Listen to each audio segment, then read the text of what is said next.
ಅತ್ಯಂತ ಅದೃಶ್ಯಶಾಲಿ ಅಂತ ಅನಿಸಿದ್ರಿ ನನಗೆ. ಇಂಥವ್ರು ವ್ಯಕ್ತಿಗಳ ಮುಂದೆ ನಾವು ಮಾತಾಡ್ಲಿಕ್ಕೆ ಬಂದಿಲ್ಲ ಅಂತ. ಇವತ್ತೊಂದು ವಿಶೇಷವಾದ ದಿನ. ನೆಮ್ಮದಿಯ ಜೀವನಕ್ಕೆ ದಾರಿ ಯಾವುದು? ಶರಣರು ಹೇಳಿಕೊಟ್ಟಂತ ದಾರಿನ ನೆಮ್ಮದಿ ಜೀವನಕ್ಕೆ ನಮಗಿರುವಂತ ದಾರಿ. ಶರಣರು ಹೇಳ್ತಾರೆ, ನಾವೆಲ್ಲ ಹೇಳ್ತೀವಿ, ಉಕ್ತಿಗಳನ್ನ ಹೇಳ್ತೀವಿ.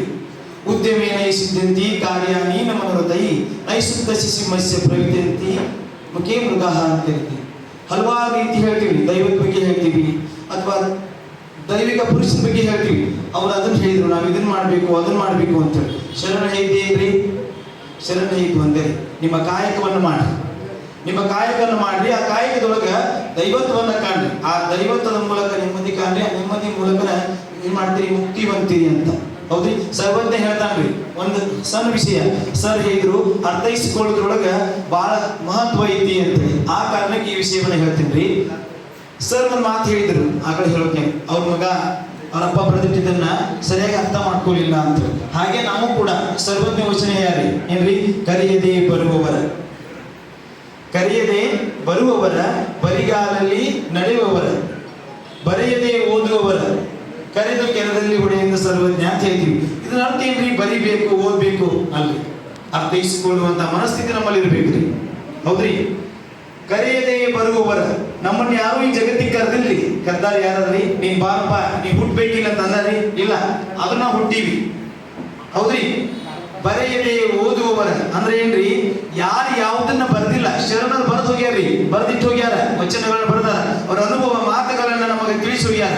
ಅನುಭವವೇ ಅಮೃತ ಅಂತ ಹೇಳಿ. ಆ ಅನುಭವದ ಮಾತುಗಳನ್ನ ಅರ್ಥೈಸ್ಕೊಂಡು ನಾವು ಬದುಕಬೇಕಂತ ಹೇಳಿ. ಆಗ ನಾವೇನ್ ಮಾಡ್ತೀವ್ರಿ? ಅದನ್ನ ಬಿಡ್ತೀವಿ, ಕಟ್ಟಿ ಕೂತು ನಾಲ್ಕು ಮಾತಾಡ್ತೀವಿ. ಅವ್ರು ಅದನ್ನ ಮಾಡಿದ್ರು, ಇವ್ರು ಇದನ್ನ ಮಾಡಿದ್ರು.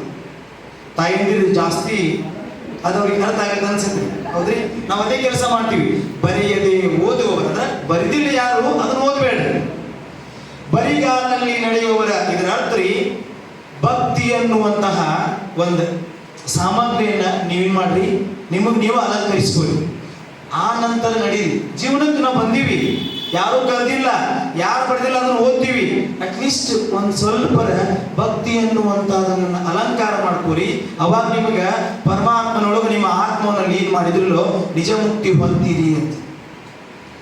ನಾವು ದೇವರನ್ನ ಯಾವ ರೀತಿ ಅನುಭವಿಸ್ಬೋದ್ರಿ? ನಮ್ಮ ದೇವ್ರು ಹಿಂಗೆ ಹೇಳ್ಯಾನಪ್ಪ, ಆ ಪೂಜೆ ಬೇಡ, ಆ ಪ್ರಸಾದ ಬೇಡ, ಇದನ್ನ ಅನ್ಕೋಬೋದ್ರಿ. ದೇವ್ರು ಯಾವುದನ್ನು ಹೇಳಿಲ್ಲ. ಶರಣ ಹೇಳ್ತೇನ್ರಿ, ವಿದ್ಯಾರ್ಥಿ ಭವೆ ವಿದ್ಯಾವಾನ್, ಧನಾರ್ಥಿ ಭವೆ ಧನವಾನ್, ಅನ್ಯತಾ ಹಿ ನಾಸ್ತಿ ಸಂದೇಹ ನರಕ ಸದೃಶ್ಯಂ. ನೀವು ವಿದ್ಯೆ ಬೇಡಿದ್ರೆ ನಿಮಗೆ ವಿದ್ಯೆ ಕೊಡ್ತದ್ರಿ. ಶರಣರಲ್ಲಿ ಹೇಳ್ತದ್ರಿ, ಶ್ರದ್ಧೆ ಇದ್ರೆ ವಿದ್ಯೆ ಬರ್ತದೆ. ಧನ ಬೇಡಬೇಕಾ? ಶ್ರದ್ಧೆಯಿಂದ ಕೆಲಸ ಮಾಡಿ, ಧನ ಬರ್ತೈತ್ರಿ. ನೀವು ಏನೂ ಮಾಡಲಿಲ್ಲ, ಸೋಮೇಲೆ ಹೇಳಿದ್ರಲ್ಲೋ ನರಕವನ್ನು ಅನುಭವಿಸ್ತೀರಿ ಅಂತೇಳಿ ದಾರ್ಶನಿಕರು ಅವಾಗ ಹೇಳ್ಯಾರ. ಅದನ್ನು ಅರ್ಥೈಸಿಕೊಳ್ಳುವಂತ ಮನಸ್ಥಿತಿ ನಮ್ಮಲ್ಲಿ ಇರ್ಬೇಕ್ರಿ. ಅರಿಷಡ್ ವರ್ಗಗಳನ್ನ ನಾವೇನ್ ಮಾಡಿದ್ರೆ ತ್ಯಜಿಸ್ಬೇಕ್ರಿ. ಕಾಮ, ಕ್ರೋಧ, ಲೋಭ, ಮೋಹ, ಮದ, ಮಾತ್ಸರ್ಯಗಳನ್ನ ದೂರ ಇಡ್ಬೇಕು. ಇರ್ಬೇಕು ನಿಮ್ಮ ಮನುಷ್ಯನಿಗೆ ವಾಸನೆಗಳು ಇರಬೇಕು. ಆ ವಾಸನೆಗಳು ಇದ್ರೂ ಇರದ ಹಾಗೆ ಇರಬೇಕು. ಕುಂಬಾರದ ಹುಡುಗತೆ ಇರ್ಬೇಕಂದ್ರೆ ವಾಸನೆಗಳು ಇರ್ಬೇಕ್ರಿ ದೇಹಕ್ರಿ. ವಾಸನೆಗಳು ಅತಿಯಾಗದಂತೆ ನೋಡ್ಬೇಕು. ಯಾವುದೇ ಅತಿಯಾದ್ರೂ ವಿಷ ಆಗ್ತದೆ. ಅಮೃತನ ವಿಷ ಆಗ್ತದೆ. ಹೌದ್ರಿ? ಈಗಿನ ಕಾಲಕ್ರಿ ನಾವು ಅನ್ಕೊಂಡಿವ್ರಿ ಮೊಬೈಲ್ ಜಗತ್ತು ಅಂತ ಹೇಳಿದ್ವಿ. ಹೌದ್ರಿ? ಜೀವನ ಆನ್ಲೈನ್ ಆಗಿಲ್ರಿ, ಆಫ್ಲೈನ್ ಆಗಿದೆ. ಜೀವನ ಆಫ್ಲೈನ್ ಆಗೈತ್ರಿ, ಆನ್ಲೈನ್ ಆಗಿಲ್ಲ. ಅದನ್ನ ಅರ್ಥೈಸ್ಕೋಬೇಕ್ರಿ. ಸತ್ಸಂಗದೊಳಗೆ ಐತ್ರಿ. ಹೌದ್ರಿ? ನಮ್ಮ 100 ಹೆಜ್ಜೆಗಳು ತಪ್ಪಾದ್ರೂ ಪರವಾಗಿಲ್ಲ, ಒಂದು ಲಾಸ್ಟ್ ಹೆಜ್ಜೆ ಇಡ್ತೀವಲ್ಲ ರೀ, ಆ ಒಂದು ಹೆಜ್ಜೆ ಸರಿಯಾಗಿರ್ಬೇಕು. ಆ ಒಂದು ಹೆಜ್ಜೆಯಿಂದ ನಮ್ಮ 100 ತಪ್ಪು ಹೆಜ್ಜೆಗಳನ್ನ ಏನ್ ಮಾಡ್ಬೋದ್ರಿ? ಅಳಿಸಿ ಹಾಕ್ಬೋದು. ಇದನ್ನ ಮಾಡಿದಂಥವ್ರು ಶರಣರು. ಶರಣರು ಜಗತ್ತು ಕೊಟ್ಟು ಹೋಗ್ಯಾರ್ರಿ. ಪೂಜೆ ಮಾಡ್ಬೇಕಂದ್ರ ರೀ ಅಕ್ಕ ಮಾದೇವಿ ಹೇಳ್ತಾಳ್ರಿ ಒಂದು ವಚನದೊಳಗ್ರಿ, ಯಾವ ತರದ ಹೂವಾದ್ರೇನ ವಾಸನೆ ಇದ್ದರೆ ಸಾಕಂತ. ಇದ ಬೇಕಂತಿಲ್ಲ, ನಿಮ್ ಹತ್ರ ಇರುವಂತದನ್ನ ಸಮರ್ಪಣೆ ಮಾಡ್ರಿ ಅಂತ. ನಮ್ಮಲ್ಲಿ ಹಳ್ಳಿ ಒಳಗೆ ಹೇಳ್ತಾರ್ರಿ, ಭಗವಂತನ ಏನ್ ಕೊಡ್ತೀರಿ? ಭಗವಂತ ಏನು ಕೊಡ್ಬೇಕಾಗಿಲ್ರಿ, ನಾವು ಧನ್ಯತೆಯನ್ನ ಹೇಳ್ಬೇಕು. ನಮ್ಗೆ ಎಲ್ಲಾ ಕೊಟ್ಟಾನ, ಅವನ ಧನ್ಯತೆ ಹೇಳ್ಬೇಕ್ರಿ. ಅವಾಗ ನಮ್ಗೆ ನೆಮ್ಮದಿ ಬರ್ತದ್ರಿ. ಹೌದ್ರಿ? ಹಳ್ಳಿ ಒಳಗೆ ಹೇಳ್ತೀರಿ, ಹಳ್ಳಿ ಒಳಗೆ ಭಗವಂತನ ಏನ್ ಕೊಡ್ಬೇಕ್ರಿ? ಕಪ್ಪೆ ಕಲಕದ ನೀರು, ಹುಳು ಮುಟ್ಟದ ಹೂವು, ಮೀಸಲಿಲ್ಲದ ಅಡಿಗೆಯನ್ನು ಸಮರ್ಪಿಸಿರಿ. ಭಗವಂತ ನಿಮ್ಗೆ ಸಾಕ್ಷಾತ್ಕಾರ ಆಗ್ತಾನ, ಅವಾಗ ನಿಮ್ಮ ಬದುಕಿಗೆ ನೆಮ್ಮದಿ ಬರ್ತೈತಿ ಅಂತ. ಸರ್, ಕಪ್ಪೆ ಕಲಕದ ನೀರಂದ್ರೆ ಏನ್ರಿ?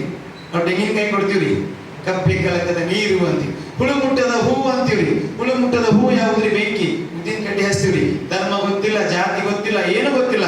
ತೆಂಗಿನಕಾಯಿಗೆ ಜಾತಿ ಇಲ್ಲ, ಉದ್ದಿನ ಕಡ್ಡಿಗೆ ಜಾತಿ. ಹೌದ್ರಿ? ಮೀಸಲಿಲ್ಲದ ಅಡಿಗೆ ಅಂತ ಕರಿತೀವಿ. ಯಾವ್ದ್ರಿ? ಮನಸ್ಸು. ಜಗತ್ತಿನಾಗ ಯಾರಿಗೂ ಮೀಸಲಿಲ್ಲದಂತ ಅಡಿಗೆ ಯಾವ್ದ್ರಿ? ಮನಸ್ಸು ಅಂತ. ನಾನು ಇವತ್ತು ಪುಡಿಯೋಗರೆ ಮಾಡೀನಿ, ಹೌದ್ರಿ, ನಾನು ಮೋದಕ್ ಮಾಡೀನಿ, ಭಗವಂತ ಕೊಡ್ತೀನಿ, ಅದೆಲ್ಲ ಅಲ್ರಿ. ಮೀಸಲಿಲ್ಲದ ಅಡಿಗೆ ಮನಸ್ಸು. ಈ ಮನಸ್ಸು ಯಾರಿಗೆ ಮೀಸಲಿಲ್ರಿ? ಯಾಕ್ರಿ? ಗಾಳಿಗಿಂತ ವೇಗವಾಗಿದ್ದ ನಮ್ಮ ಮನಸ್ಸು ಎಲ್ಲಿ ಬೇಕಾದ್ರೆ ಬರ್ತೈತ್ರಿ. ಇವಾಗ ನಾನು ಬೆಂಗಳೂರನ್ರಿ, ನಿಮ್ಮ ಮೈಂಡ್ ಬೆಂಗಳೂರಿಗೆ ಹೋದ್ರಿ, ಅಂತ ಮನಸ್ಸ್ರಿ, ಮೀಸಲಿಲ್ಲಂತ ಮನಸ್ಸೈತಿ, ಅದನ್ನು ಭಗವಂತನಿಗೆ ಅರ್ಪಿಸ್ರಿ. ಇದನ್ನ ಅರ್ಪಿಸ್ಬೇಕಂದ್ರೆ ನಾವು ಸತ್ಕಾರ್ಯಗಳನ್ನ ಮಾಡ್ಬೇಕು. ಸತ್ಕಾರ್ಯ ಮಾಡ್ಬೇಕಂದ್ರೆ ಅಂತ ಸಜ್ಜನರ ಸಂಘವನ್ನು ಮಾಡ್ಬೇಕು. ಸಜ್ಜನರ ಸಂಘ ಮಾಡ್ಬೇಕಂದ್ರೆ ನಮ್ಮ ಶರಣ ಹೇಳಿಕೊಟ್ಟಂತ ಹಾದಿ ಒಳಗೆ ನಾವು ನಡಿಬೇಕು ಅಂತ. ನಾವು ಯಾವ ರೀತಿ ಬದುಕಬೇಕಂದ್ರೆ ನಮ್ಮ ಚೌಕಟ್ಟಿನೊಳಗಿರ್ಬೇಕು. ಶರಣ ಹಾಕಿಕೊಟ್ಟಂತ ಸನ್ಮಾರ್ಗದೊಳಗ, ಶರಣ ಹೇಳಿಕೊಟ್ಟಂತ ಉಕ್ತಿ ಒಳಗ್ರಿ ಯಾವ ರೀತಿ ಅದನ್ನ ಅರ್ಥೈಸ್ಕೊಂಡ್ರಿ, ಯಾವುದೇ ಧರ್ಮ ಜಾತಿ ಭೇದ ಭಾವ ಅನ್ಲಾರ್ದ ಶರಣರ ಹಾದಿ ಏನ್ರಿ? ಒಂದೇ.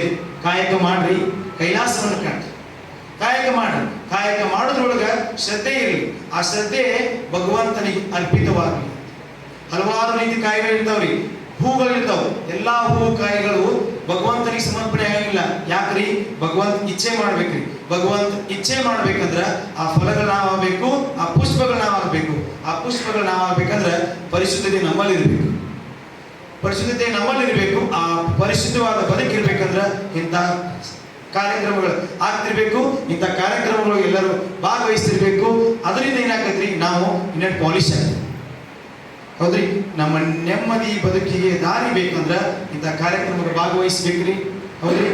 ನಮ್ಮ ಚಟಗಳಿಂದ ಮುಕ್ತರಾಗಿರ್ಬೇಕು. ಶರಣ ಹೇಳ್ಕೊಟ್ಟಂತ ಹಾದಿ ಒಳಗೆ, ಮಾರ್ಗದೊಳಗೆ ನಾವು ನಡೆದಿದ್ದೆ ಆದ್ರೆ ನಮ್ಮ ಜೀವನಕ್ಕೆ ನೆಮ್ಮದಿ ಸಿಕ್ಕಿಸ್ತದೆ ಅಂತ ಹೇಳ್ತಾ ನನ್ನ ಮಾತಿಗೆ ವಿರಾಮ ಹೇಳ್ತೀನಿ. ಶರಣ.